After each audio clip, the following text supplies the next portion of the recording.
pare-pareho at iisang tao lamang ang may-ari ng mga fingerprints na ito. Tulad ng resulta ng investigasyon ng NBI, lumabas sa investigasyon ng fact-finding team ng COMELEC, iisang tao sina Guo Huaping at Alice Lial Guo sa pagsusuri sa mga fingerprints sa Voters Registration Certificate of Candidacy. At noong bumoto si Alice Guo noong 2022 at 2023, lumabas na pareho ang mga fingerprints sa NBI clearance na nakapangalan kay Alice Guo. At sa alien registration card ng Bureau of Immigration na nakapangalan kay Guo Huaping.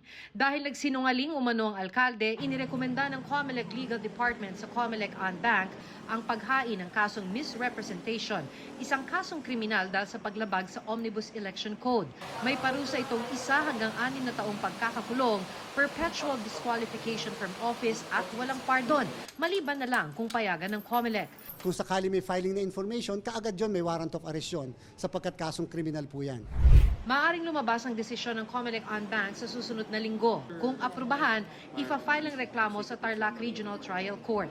Maaari rin daw humarap si Guo sa kasong perjury. Lesson din po ito sa lahat na hindi porket wala magpa-file sa inyo ng disqualification o cancellation ng candidacy, hindi tayo pwede magsinungaling sa ating Certificate of Candidacy, sapagkat yan po ay pwede kayong habulin ng kasong kriminal. Premature o masyadong maaga ang mga aksyong ito, sabi ni Stephen David, abogado ni Mayor Guo. Paniwala niya, bago kasuhan ang kanyang kliyente, dapat sabihin muna ng korte na peke ang birth certificate at Philippine passport ni Mayor Guo. Parang sabihin mo nagkaroon siya ng misrepresentation, kailangan may conclusion muna ang korte. Kung sakali, makatanggap kami ng mga formal notice to answer or reply, magpa-file ako ng motion to dismiss. Para sa akin, may mga prejudicial issues na kailangan mo nang ma-resolve.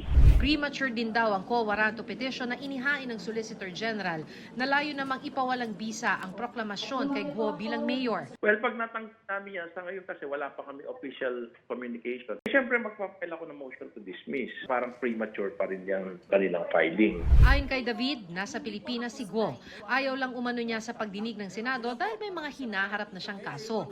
Maaari raw magamit laban sa kanya mga sabihin niya sa Senate hearing. Tinutuntun pa rin siya ng PNP. The challenge definitely is may mga resources itong mga taong hinahanap po natin. At ang tao kapag gusto po talagang magtago ay gagawa ng mga paraan at gagamit ng kanilang mga resources to elude arrest. At that is expected from mga nagwahanap na tao. But on the part of the PNP, we're taking this as a challenge. Para sa GMA Integrated News, Maki Pulido ang inyong saksi. Kasama po doon yung alien certificate of registration ng isang Guo Huaping at yung 5 pa na fingerprints ng isang Alice Guo na kumuha ng Mga kapuso, sama-sama tayong maging saksi. Mag-subscribe sa GMA Integrated News sa YouTube at para sa mga kapuso abroad, samahan niyo kami sa GMA Pinoy TV at sa www.gmanews.tv.